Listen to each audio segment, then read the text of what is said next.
Good morning. We'll get started with today's Implement Now call. Thank you for joining us today. We're going to talk about creating your dream company. And I thought this was appropriate since it is the end of the year, time for reflection, time for goal setting for 2020. And I was visiting a member's shop last year doing a kickoff visit.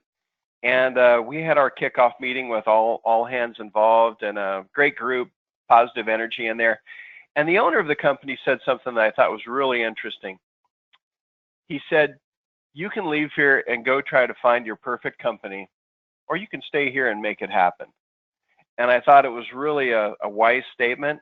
And I squirreled it away in the back of my brain so that I could use that for this webinar. But really, there's so much truth to that. And it started me thinking about what is really involved in the perfect company.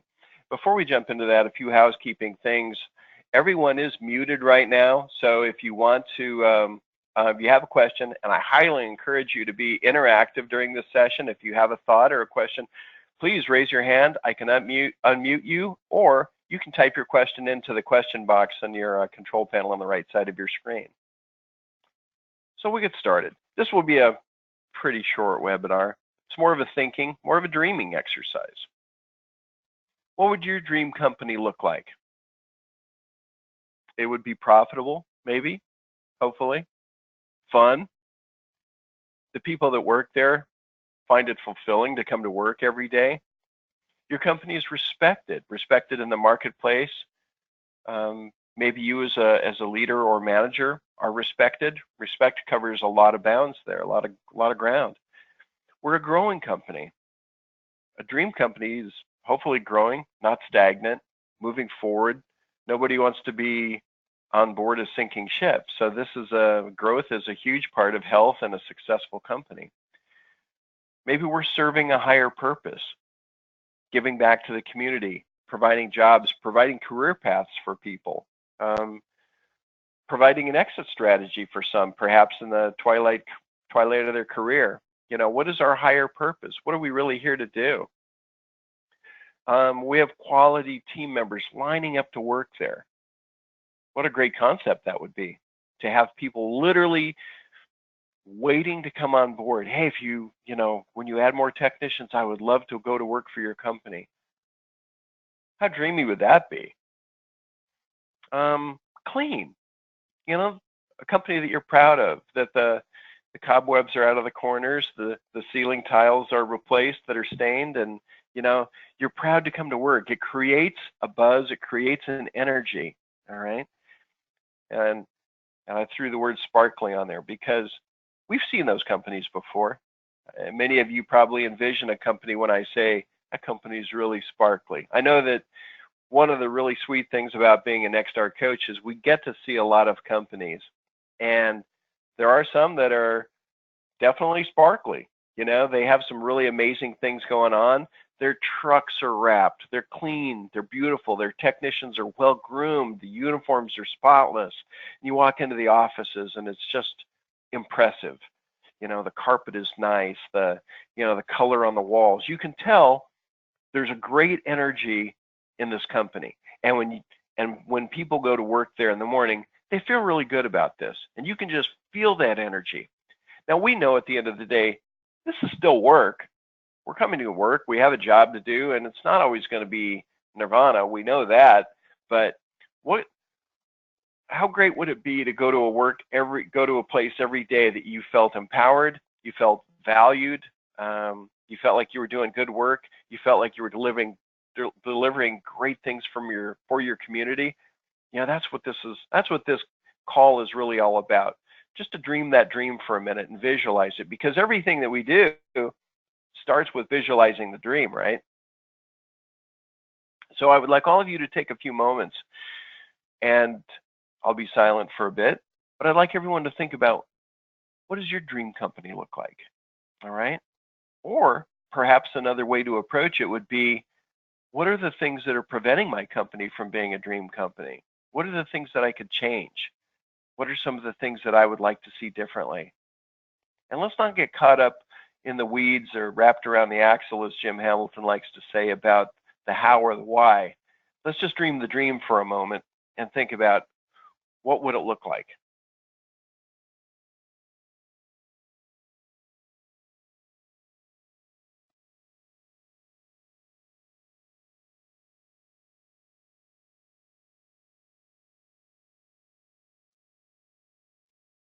All right. And you can continue this exercise after the webinar too, but I really would challenge you to dream the dream. Because we get caught up in what we see every day. And sometimes we don't even see the good in our company. You know, we work for these great companies many times, but if you're handling customer complaints or, you know, you see the times when we don't quite hit the target, sometimes we kind of lose perspective of what a great organization we work for. So it's good to remind ourselves of that sometimes. So take a few moments, think about what that looks like. So the next few slides, we're going to talk about what are the ingredients that make up this recipe, all right? And there are probably many, but the things that came to my mind were in no specific order. Communication. Communication, when you do employee engagement surveys, is typically one of the biggest points of frustration in companies that score lower on the employee engagement survey. So communication, you know, we think that we're these great communicators, but we don't always communicate effectively to the folks within our organization, sometimes even our customers. So what are some of the aspects of great communication? Voices should be heard, all right? People want to feel that their opinion matters, or their experience matters, or they're contributors to the team, that what they've learned might have some value. It doesn't mean that we have to do what all of our employees share with us sometimes, but we teach in Training Mastery that the answers are in the room, all right? And this is the same with your company. There are typically some really great ideas that are in our teams already that we have in our businesses that we don't really harvest because maybe they don't feel comfortable, or maybe one time they shared one and, you know, we slammed them down because that's a stupid idea, and yeah, we can't do that. And so we dismissed it, and maybe we crushed them a little bit. And so from that point on, they just weren't going to share any more dreams. You know, hey, let them fail, right? Kind of get a victim mentality. So it's really important that our teams understand that they are part of the winning success. Their voices are heard, and they have valued input. And if we don't harvest that, we're being very short-sighted. Another aspect of communication might be the goals that we communicate. Do we clearly communicate the goals and the expectations for our business, for our customer service, for our employees? And goals are a pretty broad range, but it could be revenue, it could be sold hours, it could be 5-star reviews, it could be customer experiences. There are many. It could be what does our win the day number look like for you in whatever position you are within the organization, but do we have a win the day goal? Is it communicated? And one of the things as Nexstar coaches that we do when we go into a business, we typically will ping on a couple of folks and say, well, what's your goal today? What's your win the day goal? And you know, if they look at you with wild confusion, it's a pretty good indicator that we haven't communicated those goals to our folks. And this is often even true for owners or leaders within the business. You know, what's your goal today? I don't know. Okay. So, which is part of a bigger challenge, you know, as the leader of the organization. If you don't know what the goal is, it's pretty hard to communicate that to the rest of your team. So it starts at the top. We'll come back to that in a moment. Ideas are encouraged. All right. We want people to share. People should bring forth. Now, I know this is on here twice, but where I'm going with this is, what does the avenue look like to bring those ideas or communications? These might be idea boxes. These might be employee engagement surveys that Nexstar does once a year. Perhaps you do one more frequently than that. But it's really, you know, getting to the root of what these things, getting these ideas out there. One of the biggest avenues that we've got to really get these ideas from our folks are our one-on-one coaching sessions. The one-on-one coaching sessions are the perfect place for ideas to come to the surface. Communication is one-on-ones are all about communication. Coaching for success. doing those one-on-ones where we're communicating our goals, we're communicating the roadmap and how to get there and how to help our employees reach their individual goals.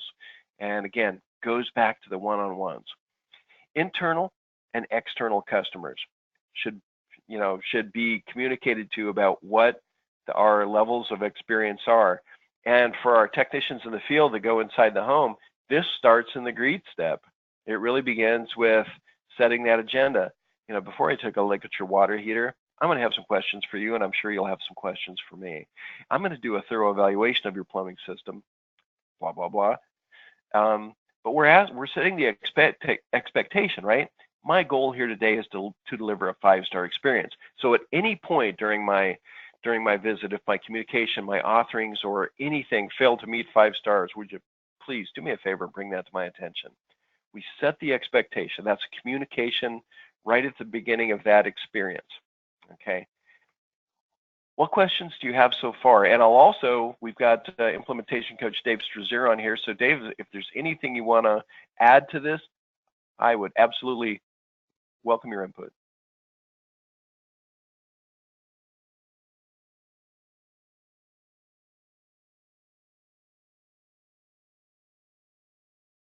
I'm going to unmute you, Dave. All right. You are. Hey, can you hear me? Gotcha now. Hey, thank you. Yeah, man, great stuff. So we talk a lot about this, and in the business I came from, we actually performed an exercise as a leadership team around this time of year that we would get together and really talk about, hey, what do we want the business to look like for the 3 pillars, right? The customers, the employees, the business itself. And I think it's really vital to kind of take it that next level, because we've all been there before where we talk about things and we work on it. But I think it's really important to weave in, what are the action items going to be? So what are we going to do to really push towards better communication, right? Or to push towards, having this dream company. And if it's putting up a suggestion box, or we usually call it a solution box in our business, that's the action item. So just talking about it is one thing, and then putting things into place, into action that drive behaviors towards those results is next level stuff. Awesome. Thank you, Dave. Great input. Anyone else? Thoughts or questions? Okay. And Dave, I'm going to leave your mic open, and we'll move forward here.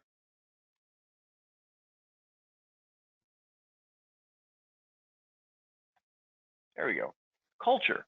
Another ingredient that makes up your perfect company, your dream company, would be the culture, of course. Do we have a culture of recognition? Do we have a culture of praise? When people do great things, do we recognize that? Do we celebrate it? And these don't have to be monumental achievements, but do we bring those out? Do we take the time to really encourage folks and recognize the job that they do?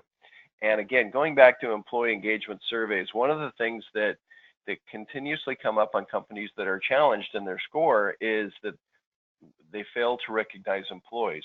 And companies that tend to do really well on engagement have a culture of employee of the month, employee of the, installer of the month, top service technician, top club sales, whatever the recognition might be in every department, not just our revenue producers, but we're recognizing folks that do things like that. And we have mechanisms like that within Nexstar. We have our M1 recognition, where every week we recognize a couple of folks. We have drawings, we award gifts, and and it's really a positive thing. Folks like to receive praise for the job that they do, and a lot of the praise goes back to really knowing what do they do, And I know I'm pretty passionate about the importance of doing your weekly one-on-ones. But if you're doing weekly one-on-ones, you have a pretty good idea what your folks are doing, and that gives you the perfect avenue to praise. And another thing that's really a great tool that we coach at Nexstar is your morning daily huddle. When you do the daily huddle and you look at your numbers daily, and as part of that reporting process in your daily huddle, you're looking at your team's performance from the previous day, and so who really had an amazing day. And that gives you the perfect vehicle to reach out to them that morning, or when you see them in the warehouse that morning, say, wow, Jim, you slayed the dragon yesterday, man. Good job. Good. That's amazing. Tell me about that sale you got, you know, or might be a customer service rep that really put out a fire on on a unhappy customer. Whatever it is, you know, the daily huddle can be the tool that really helps you recognize some of those types of things. The interaction should be positive in your culture. Again, we don't only coach when there are things broken, we coach when things are good and bad. We coach all the time. So the interactions with your team has to be very intentional to be positive. And it's pretty easy for sometimes our message to not come across correctly. I know it might be a shocker, certainly it is to Dave, right? That I don't always communicate effectively with my spouse, right? Sometimes I say things that kind of spin her sideways and I don't even realize that I said it. So we have to be very intentional about the words that we choose with our teams. And balance, just having and what I mean by balance is the balance between work, revenue, and life, and especially with our millennial workforce, the balance is even more important, than it has been. After World War II, when we were more of a rural society, the expectation was work came first, and we're going to work, just half days, right? 12 hours. And anyway, that has shifted quite a bit, right? So the work-life balance, and I don't think that's a bad thing. We have to have a balance in our personal life, and if it's all about generating revenue and working, and what's the point? And then another key ingredient for culture are compensation and benefits. We have to compensate our team the best in our marketplace. And if we're delivering the type of service where our customers are willing to pay for that, and we deliver that level of service, we should absolutely be delivering top compensation and benefits. And again, these are the ingredients of what? The dream company, right? So maybe you're not there now. I'm not saying go out and start double what you pay all of your team, but this is the vision you work towards, right? Dave, anything you want to add to that, or anyone else have any other questions? Yeah, I can kind of speak to the recognition and the praise, Jody. What we found, and I don't think this will be groundbreaking information to anybody, but just to kind of reinforce it, it's not always money, and it's not always a bonus or some type of financial or prize, a tangible, like a TV you got to give somebody. Those things are great too, and contests are wonderful, but just saying to somebody, hey, great job, thank you for your contribution, you did a great job yesterday. I mean, I can't put into words how much that means to people, how far it goes. And hey, it's just a nice bonus that it doesn't even cost you anything. So, just creating that environment and that culture of praise and recognition. Now, we don't have to go over the top and thank someone every time, they do something small, but, having that environment, and it spreads like wildfire. As leaders of the organization, if that's how we show up, how we choose to be, it really does. It's contagious. Awesome. Thanks, Dave. Yeah, very cool. And it's interesting that you say that. Money is typically like number 5 when we do employee satisfaction surveys. Compensation, the money, is usually like number 5 on the list as far as things that make you feel valued within your organization. Mm-hmm. All right. So next we've got training.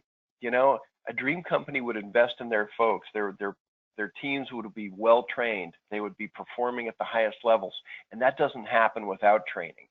We need to invest in our team's growth to get them to the point where they are the best of the best in our marketplace. All right, that doesn't just happen, right? That doesn't. You don't just wake up one day and wow, I have this team of these amazing technicians or these amazing CSRs that are just killing it. That comes with investing in time and blood, sweat, and tears. It comes with using the systems to deliver great customer experiences, whether they be call center resources, service system resources, but do we actually have are we using the program? And the next are processes or best practices. These are not things that somebody in a cubicle dreamed up and said, let's try this and see if it sticks to the wall. These are all things that came from you. These came from our members. They're proven, they work, and they they came up, and we take those and share them. So those are the systems that deliver that dream company. Putting those in, and continued training. And when I say continued, it means sending your folks back to Nexstar training schools. Maybe it's been 2 years since they've been through service system. Hey, send them back through. You always learn more the next time around. And in the Navy, we never say that we're trained. We're always training, right? And in the Navy, on the ships, we do fire drills every single day, okay? So that we could fight a fire with our eyes closed, all right? Which, in most cases, that's how it is, right? But, it all becomes muscle memory. So you're always training. We're never done with our training program. And if you want to have a dream company, you've got to continue to train. Leadership. A dream company starts at the top, right? Do we have a mission and vision for our team to follow? And one of the first things we do when a company comes on board in Nexstar is that we review or help them build a mission and vision statement. And organizations that have powerful mission statements are the guiding principles that employees follow, right? So it's setting the vision for where we're going and what is our mission, to deliver the most amazing customer service in our marketplace, whatever it is. But it's got to be something that your team can rally around, hang their hat on, and it should be guiding. And then the next challenge for the leader is to inspire everyone to follow that vision, right? It's got to be something that's worthy of following, and it's got to have a leader that inspires people to follow it, not settling for less than. And I see this a lot. I'm sure Dave does too.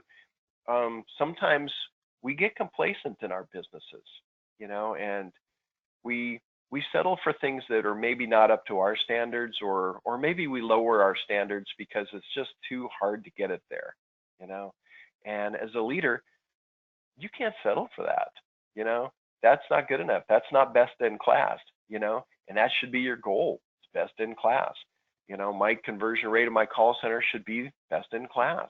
The way my customers receive service from my organization's got to be best in class. Nobody in town can touch what we do, And it's many things. It's profitability, it's appearance, it's mission and vision. It's following the service system. It's the appearance of our building. It's all these things. Don't settle for less. Again, this is my end of the year rant about, set the goals that are going to bring you to that dream company level. And as a leader, you have to have strength and compassion. And when I say strength, I mean strength, being strong enough to hold your teams accountable, but yet also have compassion that they know that you're not doing it to be a jerk. You care, Not only do you care about the organization, the profitability, how it looks, but you care about your team as individuals, and that by doing these difficult things and holding your team to a higher standard, it's going to ultimately serve them better, right? They're going to make more money. They're going to feel better about their work. They're going to have less confusion. That's important. Leadership starts at the top if you want to create a dream company. All right.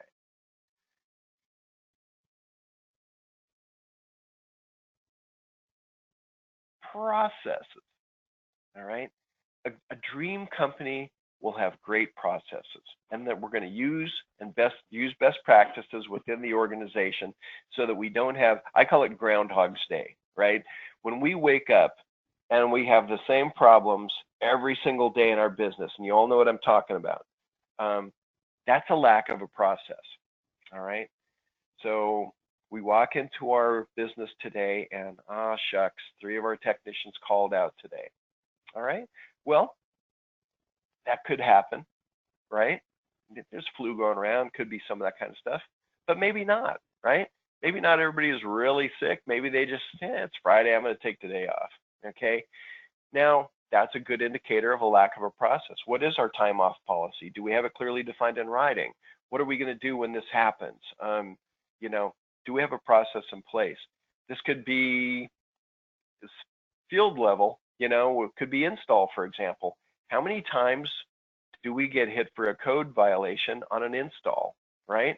Oh, geez, that's the sixth time this month that we got hit by that inspector for not having vent clearance. Well, hello, maybe there's a trading opportunity there. Maybe there's a process that needs to be put in place so that we don't continue to have Groundhog's Day every single day. All right. And when you have these things happen in your business, it causes frustration for everyone, right? Lack of communication, lack of process, lack of leadership, all of these things result in a bad day, right? So when you have processes in place, you set clear expectations for how we do things. It takes the confusion away from that day, from that job, from that work. You get consistent, predictable results when you follow a solid process. It results in less frustration for everyone, and everybody wins, including your customer. When we have a solid process and people are following the process, we train on the process, the level of service that your customers deliver is going to be amazing. All right? Everybody wins. Your employees are happier, your customers are happier, and you're happier. All right, I'm going to pause there.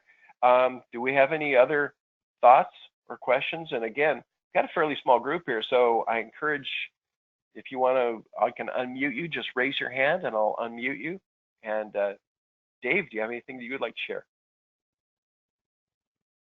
Yeah, one of the things that a couple slides back you were talking about training, and kind of like your story of something you heard and kind of squirreled away. This is something I heard, gosh, probably almost 10 years ago at this point, in regards to the topic of training.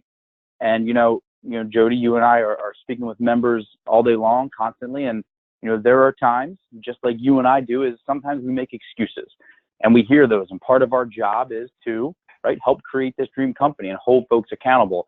And one of the excuses we hear sometimes is exactly what it is. It's an excuse, and it's, hey, well, I might not have time to do a lot of training, and oh man, well, what if we train these people up and they leave us? There's a lot of turnover in our business. What if we train and they leave? And it always reminds me of this saying I heard, and then I'll just kind of leave it be and let it sink in. But about 10 years ago, I heard someone tell me, what if we train them and they leave? Or what if we don't train them and they stay? And that was just kind of an aha moment for me, is, well, the other side of that is we don't train them and they stay with our company. Which one's worse? Absolutely. Man, that's a scary thought, isn't it? Exactly. Love it. All right. Thanks, Dave. All right. Anyone else? Let's see. Looks like Haley's got Haley, I'm going to go ahead and unmute you, okay? All right. Haley, you should be unmuted. Good morning. Morning. So my question is, a lot of our company has a lot of great ideas, and a lot of people have a lot to contribute. So how do we make sure those ideas are not stagnant and ending in just a one-on-one? Oh, great question. If it's an idea that's got merit, I would say run with it. So another mark of a great company would be, where does it go from here? Do we have manager team meetings? Do we have an avenue where these things can be brought to light? Or do you have one-on-ones with, and Haley, I don't know what you do in the company, but everyone within the organization should have a one-on-one with their direct supervisor. And this is exactly the place where these ideas can find their way to the top, So I think that's a really good question. Thank you. Yeah, thank you. All right.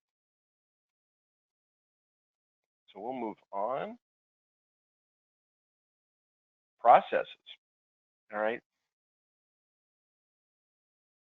Covered that. Discipline. All right. That's a dirty word, right? But without discipline within an organization, you are not going to have a dream company. It's just the reality of it. And if you ask people, do you want to be held accountable? Most are going to tell you no, or they might say yes, but they really don't mean it. Okay. So, all right. So we have to hold folks accountable to the standards, and if we don't, they're not gonna have a dream company. It's just that the reality of it. We have to uphold the standards that make us that dream company. We have to inspire for quality, and when we fall short of the mark in the service we deliver, the way we communicate with our customers, or anything, we have to address that. If you don't, there's not going to be any accountability. So discipline is not a dirty word. It's not a bad thing, and it doesn't mean that it has to be heavy-handed.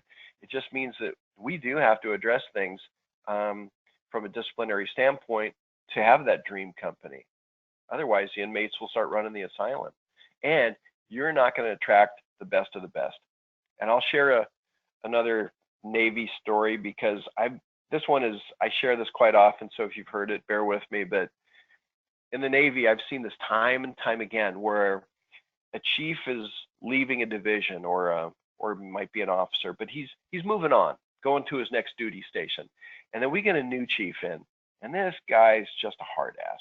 Okay, tightening up the standards, spaces need to be a little bit cleaner, sending folks down to get to reshave because they maybe didn't shave this morning. All of those things, right? He's tightening the standards up, making everybody a little bit better. All right, discipline, right? Without fail, the first couple of weeks, they don't like that. They don't like that chief. They don't like that officer. He's a jerk. He's not nice. Okay, but without fail, a month or two later, that same team will walk through fire for that leader, because they know that they feel better about themselves. They're part of a winning team. They feel good about themselves. All right. And that doesn't happen without the disciplinary factor. All right. So don't be afraid to hold your folks accountable in a positive way to bring out the best in them.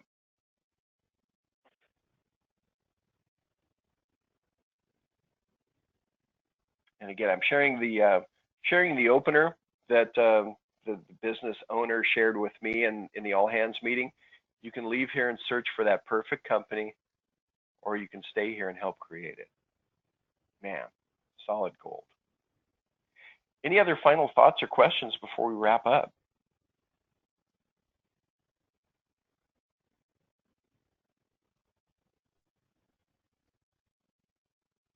All right. Okay. See anything new? Okay.